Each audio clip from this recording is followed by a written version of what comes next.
अस्सलाम वालेकुम जी। अज एक नवी वीडियो के नाल हाज़र होए हैं ते अज तुहानूं दस्सांगे कि माहिर नफ्सियात जिहड़े ने ना उन्होंने कहा है कि अगर एक इंसान सचमुच किसी शय वास्ते तैयार है ना तो हो जाती है।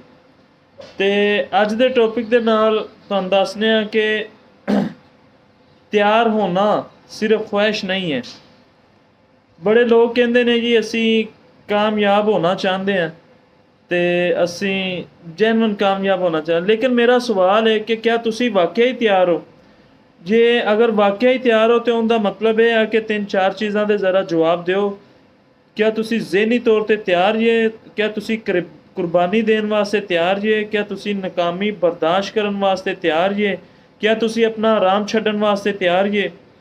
ਜਦੋਂ ਇਹ ਤਿਆਰੀ ਮੁਕੰਮਲ ਹੋ ਜਾਂਦੀ ਹੈ ਨਾ ਤੇ ਮੌਕੇ ਖੁਦ ਨਜ਼ਰ ਆਉਣਾ ਸ਼ੁਰੂ ਹੋ ਜਾਂਦੇ ਨੇ। ਕਾਇਨਾਤ ਨਹੀਂ ਬਦਲਦੀ ਕਦੀ ਵੀ, ਤੁਹਾਨੂੰ ਹੀ ਬਦਲਣਾ ਪੈਣਾ। ਅਗਰ ਤੁਸੀਂ ਆਖੋ ਕਿ ਦੁਨੀਆ ਬਦਲੇ ਮੈਂ ਫਿਰ ਬਦਲਾਂਗਾ ਜਾਂ ਮੈਂ ਦੁਨੀਆ ਨੂੰ ਬਦਲ ਦਿਆਂ, ਨਹੀਂ ਨਹੀਂ, ਪਹਿਲੇ ਤੁਸੀਂ ਸਰ ਸਟੇ ਰੱਖੋ, अपने आप ਨੂੰ बदलो, दुनिया आपे ही बदल जाएगी। असल में ये चीज़ हो नहीं जाती, बल्कि आपका म्यार सोच और रवैया इस काबिल हो जाता है कि वो चीज़ आपको मिल जाए। कि तुसी जो सोच म्यार तुहाडा उस लैवल का पहुँच जाता तो चीज़ भी इंशाल्लाह तुहानूं मिल जाती। जब तक आप अंदर से अपने आप को अमीर समझने के काबिल नहीं होते, आप बड़ी रकम संभाल भी नहीं सकते। इंसान पहले अंदर से फिर बाहर से बनता है। ज़ाहिर गल है कि अगर तुहाडी मेजोरिटी तुसी आखो कि मैनू आ चीज़ चाहिए है, तो चीज़ नूं संभालन दा तुहाडे कोल इलम हुनर होवे ना तो वो चीज़ आके भी वापस चली जाती है। इस गल्लों पहले उन्होंने चीज़ नूं ना मतलब कि उनकी चीज़ की तैयारी करो, उन्होंने संभालना सीखो। अगर तुसी आखो मैनू हत्थ ही मिल जाए तो वो तसव्वुर करो कि अगले ही 1 मिनट दे विच तुहाडे कोल आ जाए। तो क्योंकि तुहाडी तैयारी तो हैगी नहीं दी, हुण तुहानूं ਉਹ बजाए कि सहूलत देण तुहानूं वक्त पै जादा ਉਹਨੂੰ संभालना, ਉਹਨੂੰ रखना, ਉਹਨੂੰ बाहर लिजाना, ਉਹਨੂੰ अंदर लियाना, ਉਹਦਾ मतलब कि सारा गोबर वगैरह उठाना, ਉਹ ਤੁਸੀਂ ਪੈ ਵਕਤ ਨੂੰ ਯਾਦ ਹੈ। ਉਦੋਂ ਪਹਿਲੇ ਚੀਜ਼ ਨੂੰ ਲੈਣ ਤੋਂ ਪਹਿਲੇ ਤੁਹਾਡੀ ਤਿਆਰੀ ਜਿਹੜੀ ਹੈ ਨਾ ਉਹ ਬੜਾ ਮਾਇਨਾ ਰੱਖਦੀ। ਤੇ ਤਿਆਰੀ ਦੀਆਂ ਨਿਸ਼ਾਨੀਆਂ ਕੀ ਨੇ? ਜਿਹੜਾ ਬੰਦਾ ਵਾਕਿਆ ਹੀ ਕਾਮਯਾਬੀ ਵਾਸਤੇ ਤਿਆਰ ਹੈ, ਉਹ ਤਿਆਰੀ ਦੀਆਂ ਨਿਸ਼ਾਨੀਆਂ 4 ਚੀਜ਼ਾਂ ਨੇ। बहाना बनाना बंद कर देते हैं, आप शक कम और यकीन ज़्यादा करते हैं। ਤੁਹਾਡਾ शक घट हो जाता, तुसी आखो कि मैं लाख रुपया लेना है तो वो शक च ही बंदा पै जाता कि मैं किवें आवेगा किवें। तो ये घट करो, शक थोड़ा करो तो उहदे ते यकीन ज़्यादा करो तो हाँ मैनूं मिल जाएगा। तरीका तो तुहानूं दस्सिया सी कल वाली वीडियो दे विच ही। ते तुसी शिकायत छड्ड दिंदे हो। तीसरी चीज़ कि तुहाडीआं शिकायतां खत्म हो जांदियां जिहड़ियां ਉਹਨੇ आ नहीं सही कीता, ਉਹਨੇ आ नहीं कीता, ਉਹ आ इंज ਉਹ आ इंज। ਉਹਨਾਂ ਨੂੰ ਘੁੰਮਤ ਨਾਲ ਵੀ ਸ਼ਿਕਾਇਤ ਹੈ, ਉਹਨਾਂ ਨੂੰ ਆਪਦੇ ਘਰਦਿਆਂ ਨਾਲ ਵੀ ਸ਼ਿਕਾਇਤ ਹੈ, ਉਹਨਾਂ ਨੂੰ ਕੰਮ ਦੇ ਨਾਲ ਵੀ ਸ਼ਿਕਾਇਤ ਹੈ, ਉਹਨਾਂ ਨੂੰ ਗਾਹਕਾਂ ਦੇ ਨਾਲ ਵੀ ਸ਼ਿਕਾਇਤ ਹੀ। ਤੇ ਉਹ ਸ਼ਿਕਾਇਤਾਂ ਘੱਟ ਕਰੋ ਆਪਦੀਆਂ। ਤੇ ਐਂਡ ਚੌਥੀ ਗੱਲ, ਆਪਦਾ ਨਤੀਜਾ ਤੇ ਜ਼ਿੰਮੇਵਾਰੀ ਕਬੂਲ ਕਰੋ कि जो तुसी अज तो 2 साल पहले कीता सी, जो तुसी जगह ते जिहड़ी जगह ते अज हैगे जे उन्होंने जिम्मेदारी नूं अपनी कबूल करो। ये निशानियां बताती हैं कि आप अंदर से तैयार हो जाते हैं। 4 निशानियां जिहड़ियां तुहानूं गिनाईयां ने। आप बहाने बनाना बंद कर देते हैं, आप शक कम और यकीन ज़्यादा करते हैं। तीसरी चीज़, आप शिकायत छोड़कर अमल शुरू करते हैं। चौथी चीज़, आप नताइज की जिम्मेदारी ले लेते हैं। ਇਹ ਜਦੋਂ 4 ਚੀਜ਼ਾਂ ਦੀ ਤੁਹਾਡੇ ਅੰਦਰ मतलब कि महसूस होना शुरू होवे ਤੁਹਾਨੂੰ तो समझो ਤੁਹਾਡੇ अंदर तब्दीली आ गई। तो नंबर आगे, लोग क्यों कहते हैं कि अभी वो वक्त नहीं आया? असल में वक्त नहीं बदलता, इंसान तैयार नहीं होता। जैसे ही इंसान सचमुच तैयार हो जाता है, वही हालात, वही शहर, वही वसाइल इसके लिए मौके बन जाते हैं। ਹੁਣ ਲਾਹੌਰ ਦੇ ਵਿੱਚ अगर रहीए ना ਅਸੀਂ मतलब कि मैं अपने दोस्तों की मिसाल लवां तो ਉਹ ਅੱਜ ਵੀ ਉੱਥੇ ਹੀ ਹੈ ਜਿੱਥੇ मैं एक जगह तो आगाज़ किया सी, उत्थे ही उन्हें फट्टा लाया। उन्हें आख्या जी सदीक ने इंज कर लिया तो मैं भी उवें कर लांगा। लेकिन फ़र्क इत्थे काम दा नहीं हुंदा, फ़र्क इत्थे सोच दा दस्सिया जा रहा तुहानूं कि वो अज भी 4-5 साल हो गए ने, वो अज भी अजे भी फट्टे ते ही है। लेकिन अलहमदुलिल्लाह मैं दुकान तो सैटअप ते सैटअप तो फिर होटल ते होटल तो पकवान सेंटर ते मजीद मतलब तरक्की अगां वक्त दे नाल हुंदी रहिंदी, वो अज भी उत्थे ही है।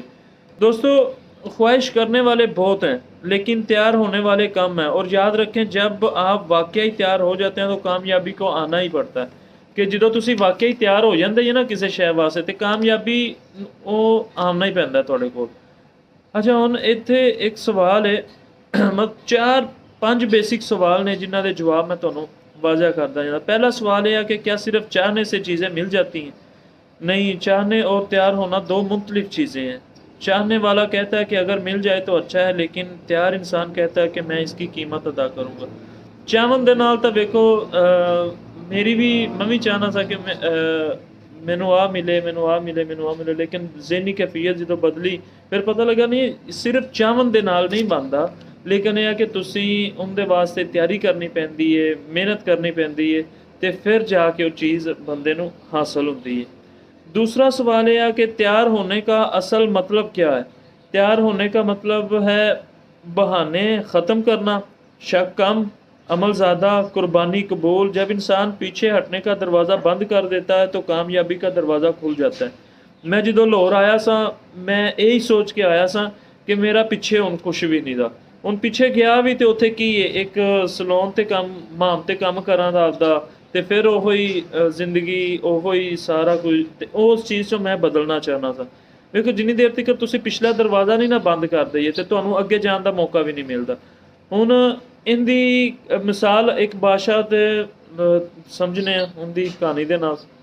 ਇੱਕ ਬਾਦਸ਼ਾਹ ਸੀ ਤੇ ਉਹਨੂੰ ਪਤਾ ਲੱਗਾ ਕਿ ਨਾ ਜੰਗ ਲੱਗਣੀ ਹੈ। ਉਹ ਦੂਸਰਾ ਜਿਹੜਾ ਦੂਸਰੇ ਮੁਲਕ ਦਾ ਬਾਦਸ਼ਾਹ ਹੈ ਨਾ ਉਹਨੇ ਆਪਾਂ ਨੂੰ ਰਾਤ ਨੂੰ ਹਮਲਾ ਕਰ ਦੇਣਾ। ਕੱਲ ਰਾਤ ਨੂੰ ਹਮਲਾ ਕਰ ਦੇਣਾ ਤੇ ਉਹਨੇ ਵਜ਼ੀਰਾਂ ਨੂੰ ਆਪਣੇ ਉਸ ਬਾਦਸ਼ਾਹ ਨੇ ਜਿਹਦੇ ਤੇ ਹਮਲਾ ਹੋਣਾ ਸੀ ਉਹਨੇ ਵਜ਼ੀਰਾਂ ਮਸ਼ੀਰਾਂ ਨੂੰ ਬੁਲਾਇਆ। ਉਹਨੇ ਬੁਲਾਇਆ ਕਿ ਉਹਨੇ ਆਖਿਆ ਕੱਲ ਰਾਤ ਉਹਨਾਂ ਹਮਲਾ ਕਰਨਾ ਤੇ ਕੀ ਤਰੀਕਾਕਾਰ ਹੈ, ਕਿ ਐਵੇਂ ਕਿਸ ਤਰ੍ਹਾਂ ਉਹਦੇ ਤੋਂ ਨਿਬੜੀਏ। ਉਹਨਾਂ ਆਖਿਆ ਜੀ ਉਹਨਾਂ ਕੱਲ ਰਾਤ ਕਰਨਾ, ਆਪਾਂ ਅੱਜ ਰਾਤ ਤੋਂ ਰਾਤ ਹੀ ਕਰ ਦੇਣਾ ਤੇ ਕਾਮਯਾਬੀ ਦੇ ਚਾਂਸਸ ਜ਼ਿਆਦਾ ਨੇ, ਕਿਉਂਕਿ ਯਕਦਮ ਹਮਲਾ ਕਰਨ ਦੇ ਉਹਨਾਂ ਕੋਲ ਤਿਆਰੀ ਹੋਣੀ ਨਹੀਂ ਦੀ ਤੇ ਉਹ ਆਪਾਂ ਮੁਮਕਿਨ ਹੈ ਜਿੱਤ ਵੀ ਸਕਨੇ ਹਾਂ। ਲੇਕਿਨ ਕੱਲ ਅਗਰ ਰਾਤ ਨੂੰ ਤਿਆਰੀ ਕਰਕੇ ਉਹ ਆਏ ਨਾ ਤੇ ਆਪਣੇ ਜਿੱਤਣ ਦੇ ਚਾਂਸ ਵੀ ਨਹੀਂ ਹੈਗੇ, ਕਿਉਂਕਿ ਆਪਣੀ ਜਿਹੜੀ ਆਵਾਮ ਹੈ ਉਹ ਵੀ ਥੋੜੀ ਹੈ, ਜਿਹੜੀ ਆਪਣੀ ਸੈਨਾ ਹੈ ਉਹ ਵੀ ਥੋੜੀ ਹੈ ਤੇ ਸਾਰਾ ਕੁਝ। ਉਹਨਾਂ ਆਖਿਆ ਚਲੋ ਜੀ ਤਿਆਰ ਕਰ ਦਿਓ ਤੇ ਤਿਆਰ ਕਰੋ ਸਾਰੀ ਮਤਲਬ ਕਿ ਮਿਲਟਰੀ ਨੂੰ ਫੋਰਸ ਨੂੰ ਤੇ ਹਮਲਾ ਕਰੋ। ਹਮਲੇ ਵਾਸਤੇ ਜਦੋਂ ਜਾਣ ਲੱਗੇ ਨਾ ਰਾਸਤੇ ਦੇ ਵਿੱਚ ਇੱਕ ਪੁਲ ਆਉਂਦੀ ਸੀ। ਉਹ ਪੁਲ ਤੋਂ ਜਦੋਂ ਕ੍ਰਾਸ ਕਰਕੇ ਸਾਰੇ ਜਣੇ ਅਗਾ ਗਏ, ਇੱਕ ਵਜ਼ੀਰ ਸਮਝਦਾਰ ਸੀ ਉਹਨੇ ਨਾ ਪੁਲ ਨੂੰ ਸਾੜ ਦਿੱਤਾ ਤੇ ਉਹ ਨਦੀ ਸੀ, ਜ਼ਾਰੀ ਗੱਲ ਉਵੇਂ ਨਦੀ ਪਾਰ ਨਹੀਂ ਸੀ ਹੋਣੀ ਬਗੈਰ ਪੁਲ ਤੋਂ, ਤੇ ਉਹਨੇ ਨਦੀ ਦੀ ਜਿਹੜੀ ਪੁਲ ਸੀ ਉਹਨੂੰ ਸਾੜ ਦਿੱਤਾ। ਤੇ ਉਹਨੇ ਆਖਿਆ ਵੀ ਬਾਦਸ਼ਾਹ ਨੇ ਇਹ ਕੀ ਕੀਤਾ ਜੀ? ਉਹਨੇ ਬਾਦਸ਼ਾਹ ਸਲਾਮਤ ਜਾਂ ਮਰਾਂ ਦੇ ਤੇ ਜਾਂ ਮਾਰਾਂ ਦੇ ਜਾਂ ਮਰਾਂ ਦੇ ਜਾਂ ਤੇ ਉਹੋ ਹੀ ਹੋਇਆ ਕਿ ਉਹ ਜਿੱਤ ਗਏ ਰਾਤੋਂ ਰਾਤ। ਉਹਨਾਂ ਦੇ ਹਮਲੇ ਤੋਂ ਪਹਿਲੇ ਤਿਆਰੀ ਸ਼ੁਰੂ ਕਰਕੇ ਤੇ ਆਪ ਉਹਨਾਂ ਤੇ ਹਮਲਾ ਕਰ ਦਿੱਤਾ। ਉਹਨਾਂ ਨੂੰ ਸਮਝ ਹੀ ਨਾ ਆਈ ਕਰਨਾ ਕੀ, ਤੇ ਇਸੇ ਗੱਲੋਂ ਉਹਨਾਂ ਉੱਥੇ ਹਮਲਾ ਕਰਕੇ ਉੱਥੇ ਵੀ ਆਪਣੀ ਹੁਕੂਮਤ ਬਣਾ ਲਈ। ਤੇ ਇਸੇ ਗੱਲੋਂ ਇਹ ਹੁੰਦਾ ਕਿ ਤਿਆਰੀ ਦਾ ਅਸਲ ਮਤਲਬ ਇਹ ਆ ਕਿ ਤੁਸੀਂ ਮਤਲਬ ਪਿੱਛੇ ਨਹੀਂ ਹਟਣਾ, ਦਰਵਾਜ਼ਾ ਬੰਦ ਕਰਕੇ ਜਾਣਾ, ਕਸ਼ਤੀਆਂ ਚਲਾ ਕੇ ਜਾ।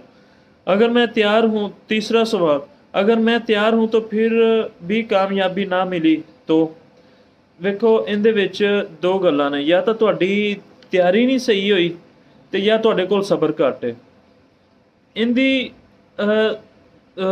ਕੰਮ ਸ਼ੁਰੂ ਕਰਕੇ ਤੇ ਉਹਦੇ ਤੇ ਫਿਰ ਥੋੜਾ ਜਿਹਾ ਸਬਰ ਰੱਖਣਾ, ਇਸਤਕਾਮਤ ਰੱਖਣੀ ਤੇ ਮੁਸਤਕਿਲ ਮਿਜ਼ਾਜੀ ਰੱਖਣੀ, ਇਹ ਵੀ ਕਾਮਯਾਬੀ ਦਾ ਹਿੱਸਾ ਹੀ ਹੈ, ਤਿਆਰੀ ਦਾ ਹੀ ਹਿੱਸਾ ਹੈ। ਕਿ ਜਾਂ ਫਿਰ ਤੁਹਾਡੀ ਤਿਆਰੀ ਕਮਜ਼ੋਰ ਹੈ ਤੇ ਜਾਂ ਤੁਸੀਂ ਨਹੀਂ ਹੈਗੇ, ਸਬਰ ਹੀ ਨਹੀਂ ਤੁਹਾਡੇ ਵਿੱਚ ਹੈਗਾ। ਇਹਦੀ ਮਿਸਾਲ ਐਵੇਂ ਆ ਕਿ ਅਗਰ ਇੱਕ ਬੀਜ ਨੂੰ ਤੁਸੀਂ ਲਾਉਂਦੇ ਜੇ, ਅਗਰ ਅੱਜ ਤੁਸੀਂ ਲਾ ਦਿੱਤਾ ਹੈ ਤੇ ਕੱਲ ਤੁਸੀਂ ਉਹਨੂੰ ਖੋਲ ਕੇ ਨਹੀਂ ਵੇਖੋਗੇ ਕਿ ਇਹ ਬਣਿਆ ਮਤਲਬ ਕਿ ਉਗਰਿਆ ਜਾਂ ਨਹੀਂ ਉਗਰਿਆ, ਐਵੇਂ ਨਹੀਂ ਹੁੰਦਾ। ਐਵੇਂ ਹੀ ਇਹਦਾ ਇਹੋ ਹੀ ਪ੍ਰਿੰਸੀਪਲ ਇੱਥੇ ਇਸਤੇਮਾਲ ਕਰਾਂਗੇ ਕਿ ਅਗਰ ਤੁਸੀਂ ਬੀਜ ਲਾਇਆ ਤੇ ਉਹਦੇ ਵਾਸਤੇ ਤੁਹਾਨੂੰ ਥੋੜਾ ਜਿਹਾ ਸਬਰ ਕਰਨਾ ਪਏਗਾ, ਥੋੜਾ ਤਹਮੁਲ, ਬਰਦਾਸ਼ਤ, ਥੋੜਾ ਕਾਮਯਾਬੀ ਵਕਤ ਤੇ ਮਿਹਨਤ ਦੋਵੇਂ ਚੀਜ਼ਾਂ ਮੰਗਦੀ। ਇਹ ਦੋਵੇਂ ਚੀਜ਼ਾਂ ਤੁਸੀਂ ਜਾਰੀ ਰੱਖੋ, ਇਨਸ਼ਾਅੱਲਾ ਤੁਹਾਨੂੰ ਕਾਮਯਾਬੀ ਤੋਂ ਕੋਈ ਰੋਕ ਨਹੀਂ ਸਕਦਾ। ਤੇ ਨੰਬਰ ਚੌਥਾ ਸਵਾਲ, कैसे पता चलेगा कि मैं वाकई तैयार हूँ? अच्छा जी, यह सवाल बड़ा अहम है कि किमें पता लगेगा कि मैं वाकई तैयार हाँ कामयाबी वास्ते। अपने आप नूं जांचण दा, परखण दा कोई मतलब कि कोई पैमाना तो होना चाहिए ना, कि इवें बंदा आखे कि मैं तैयार हाँ, इवें हवाई गल नहीं होंदी। जैनवन जिहड़ी गल है, जब आप चार चीज़ां ने, जब आप शिकायत बंद कर देते हैं, दूसरों को इल्ज़ाम देना छोड़ देते हैं, नाकामी को सबक समझें, नाकामी ਜਿਹੜੀ ਆਈ ਹੈ ਉਹਨੂੰ ਸਬਕ ਸਮਝੋ ਤੇ ਅੱਗੇ ਵਧੋ। ਹਰ ਰੋਜ਼ ਆਪਣੇ ਮਕਸਦ ਤੇ ਕੰਮ ਕਰੋ। ਅਗਰ ਇਹ 3-4 ਆਦਤਾਂ ਤੁਹਾਡੇ ਵਿੱਚ ਪਾਈਆਂ ਜਾਂਦੀਆਂ ਨੇ ਤੇ ਤੁਸੀਂ ਸਮਝੋ ਕਿ ਤੁਸੀਂ ਕਾਮਯਾਬੀ ਦੇ ਰਸਤੇ ਦੇ ਵਿੱਚ ਤੁਸੀਂ ਤਿਆਰ ਹੋ। ਤੁਸੀਂ ਵਾਕਈ ਤਿਆਰ ਹੋ ਜੈਨੂਅਨ। ਅਗਰ ਤੁਸੀਂ ਸ਼ਿਕਾਇਤ ਨਹੀਂ ਕਰਦੇ ਪਏ, ਦੂਸਰਿਆਂ ਨੂੰ ਇਲਜ਼ਾਮ ਨਹੀਂ ਦਿੰਦੇ ਪਏ, ਨਾਕਾਮੀ ਤੋਂ ਸਿੱਖਣ ਡਏ ਜੇ ਤੇ ਹਰ ਰੋਜ਼ ਆਪਦੇ ਕੰਮ ਦੇ ਉੱਤੇ ਮਿਹਨਤ ਕਰਦੇ ਪਏ ਜੇ, ਤੇ ਸਮਝੋ ਤੁਸੀਂ ਆਪਦੇ ਮਤਲਬ ਕਿ ਕਾਮਯਾਬ ਹੋਣ ਵਾਸਤੇ ਜਿਹੜਾ ਮਿਆਰ ਹੁੰਦਾ ਨਾ ਉਸ ਮਿਆਰ ਤੇ ਪੂਰੇ ਉਤਰਦੇ ਪਏ ਜੇ। ਤੇ ਪੰਜਵਾਂ ਤੇ ਆਖਰੀ ਸਵਾਲ ਇਹ ਹੈ ਕਿ ਕਿਆ ਹਾਲਾਤ ਵੀ ਅਹਿਮ ਹੋਤੇ हैं? क्या वक्त अहम ਹੁੰਦਾ ਹੈ ਕਦੀ? ਤੇ ਮੈਂ ਨਾ ਹਾਲਾਤ ਅਹਿਮ ਨਹੀਂ ਹੁੰਦੇ। ਹਾਲਾਤ ਸਦਾ ਇੱਕੋ ਜਿਹੇ ਹੀ ਰਹਿੰਦੇ ਨੇ। ਇਹਨੂੰ ਇਨਸਾਨ ਖੁਦ ਹੀ ਬਦਲਦਾ ਹੈ, ਖੁਦ ਹੀ ਇਹਨੂੰ ਚੇਂਜ ਕਰਦਾ ਤੇ ਉਹਨੇ ਆਪ ਨੇ ਹੀ ਬਦਲਣਾ ਉਹਨੂੰ। ਦੇਖੋ ਇੱਕ ਹੀ ਸ਼ਹਿਰ ਦੇ ਵਿੱਚ ਇੱਕ ਹੀ ਜਗ੍ਹਾ ਤੇ ਰਹਿਣ ਵਾਲੇ ਦੋ ਬੰਦੇ, ਅਗਰ ਇੱਕ ਅੱਗੇ ਚਲਾ ਗਿਆ ਤੇ ਇੱਕ ਉੱਥੇ ਹੀ ਰਹਿ ਗਿਆ, ਇਹਦੇ ਵਿੱਚ ਕਮੀ ਪੇਸ਼ੀ ਕਿੰਦੀ ਹੈ? ਉਹ ਆਖੇਗਾ ਮੇਰੇ ਘਰ ਦੇ ਨਾਕਾਮ ਬੰਦੇ ਕੋਲ ਹੋਰ ਹੁੰਦਾ ਕੀ ਸਿਵਾਏ ਬਹਾਨਿਆਂ ਤੋਂ। ਉਹ ਕਹੇਗਾ ਕਿ ਮੇਰੇ ਘਰ ਦੇ ਹਾਲਾਤ ਅੱਛੇ ਨਹੀਂ ਦੇ, ਜਿਵੇਂ ਤੇਰੇ ਨਾਲ ਤੇਰੇ ਇਹ ਨੇ ਉਹ ਨੇ ਆਹ ਨੇ, ਅਗਰ ਮੇਰੇ ਨਾਲ ਵੀ ਇਵੇਂ ਹੁੰਦਾ। ਨਹੀਂ, ਇਵੇਂ ਕਿਸੇ ਦੇ ਨਾਲ ਵੀ ਹਰ ਇੱਕ ਦੀ ਜ਼ਿੰਦਗੀ ਜਿਹੜੀ ਹੈ ਨਾ ਥੋੜ੍ਹੀ ਜਿਹੀ ਡਿਫਰੈਂਟ ਮੁਖਤਲਿਫ ਹੁੰਦੀ ਹੈ ਤੇ ਹਰ ਇੱਕ ਆਪਣੇ ਹਿਸਾਬ ਨਾਲ ਚੱਲਦਾ ਹੈ। ਤੇ ਤੁਸੀਂ ਅਗਰ ਹਾਲਾਤ ਦਾ ਰੋਣਾ ਰੋਵੋਗੇ ਤੇ ਅਗਰ ਤੁਸੀਂ ਆਖੋਗੇ ਕਿ ਮੇਰੇ ਹਾਲਾਤ ਨਹੀਂ ਚੰਗੇ, ਮੇਰੇ ਨਾਲ ਆਹ ਨਹੀਂ ਸਹੀ ਹੁੰਦਾ ਪਿਆ, ਮੇਰੇ ਨਾਲ ਉਹ ਨਹੀਂ ਸਹੀ ਹੁੰਦਾ ਪਿਆ, ਮੈਂ ਤਾਂ ਨਹੀਂ ਕਾਮਯਾਬ ਹੁੰਦਾ ਪਿਆ, ਤੇ ਇਹ ਸਭ ਬਿਲਕੁਲ ਨਜਾਇਜ਼ ਨੇ। ਇਹ ਬਹਾਨੇ ਨੇ ਤੁਹਾਡੇ। ਇਹ ਤੁਸੀਂ ਇਹਦੇ ਤੋਂ ਜਿੰਨੀ ਜਲਦੀ ਨਿਕਲ ਆਓ ਉਨੀ ਜਲਦੀ ਤੁਸੀਂ ਇਸ ਰਾਸਤੇ ਤੇ ਤਿਆਰ ਹੋ ਸਕਦੇ ਜੀ। अच्छा, ख्वाहिश किस्मत नहीं बदलती, किस्मत ਤਿਆਰੀ ਬਦਲਤੀ ਹੈ। ਬਾਅਦ ਲੋਕਾਂ ਦੇ ਨੇ ਲੋ ਜੀ ਹੁਣ ਖੁਆਇਸ਼ ਸਾਡੀ ਹੈਗੀ ਹੈ ਲੇਕਿਨ ਹੁਣ ਸਾਡੀ ਕਿਸਮਤ ਬਦਲ ਜਾ। ਐਵੇਂ ਨਹੀਂ ਹੁੰਦਾ। ਖੁਆਇਸ਼ ਕਿਸਮਤ ਨਹੀਂ ਬਦਲਦੀ, ਕਿਸਮਤ ਨੂੰ ਤੁਹਾਡੀ ਤਿਆਰੀ ਬਦਲੇ ਦੀ। ਅਗਰ ਕਿਸਮਤ ਅੱਛੀ ਕਰਨਾ ਚਾਹੁੰਦੇ ਜੇ ਤੇ ਆਪਣੀ ਜਿਹੜੀ ਤਿਆਰੀ ਹੈ ਨਾ ਜਿਸ ਕੰਮ ਦੇ ਵਿੱਚ ਵੀ ਤੁਸੀਂ ਕਰਨੀ ਤੇ ਉਹ ਤਿਆਰੀ ਨੂੰ ਬਿਹਤਰ ਕਰੋ ਤੇ ਤੁਹਾਡੀ ਕਿਸਮਤ ਆਪ ਬਦਲੇ ਦੀ। ਤੇ ਜਦੋਂ ਤੁਸੀਂ ਤਿਆਰੀ ਕਰਦੇ ਜੇ ਨਾ ਤੇ ਕਿਸਮਤ ਨੂੰ ਤੁਹਾਡੇ ਕੋਲ ਆਉਣਾ ਹੀ ਪੈਂਦਾ। ਬਿਲ ਆਖਰ ਕਿਸਮਤ ਤੁਹਾਡੇ ਕੋਲ ਆਉਣਾ ਹੀ ਹੁੰਦਾ ਹੈ। ਤੇ ਇਸੇ ਗੱਲੋਂ ਅੱਜ ਦੇ ਕੀ ਸਿੱਖੇ ਜੇ ਤੁਸੀਂ ਕਮੈਂਟ ਦੇ ਵਿੱਚ ਮੈਨੂੰ ਜ਼ਰੂਰ ਦੱਸਣਾ। ਤੇ ਅੱਜ ਦੀ ਵੀਡੀਓ ਦੇ ਨਾਲ ਇਨਸ਼ਾਅੱਲਾ ਅੱਜ ਤੱਕ ਇੱਥੋਂ ਦੀ ਕਰੀ। ਕੱਲ ਇਨਸ਼ਾਅੱਲਾ ਨਵੀਂ ਵੀਡੀਓ ਦੇ ਨਾਲ ਹਾਜ਼ਰ ਹੋਵਾਂਗੇ। ਹੁਣ ਮੈਨੂੰ ਦਿਓ ਇਜਾਜ਼ਤ। ਇਨਸ਼ਾਅੱਲਾ ਇੰਤਜ਼ਾਰ ਕਰੋ ਅਗਲੀ ਵੀਡੀਓ ਤੱਕ। ਉਨੀ ਦੇਰ ਤੱਕ ਅੱਲਾ ਹਾਫਿਜ਼।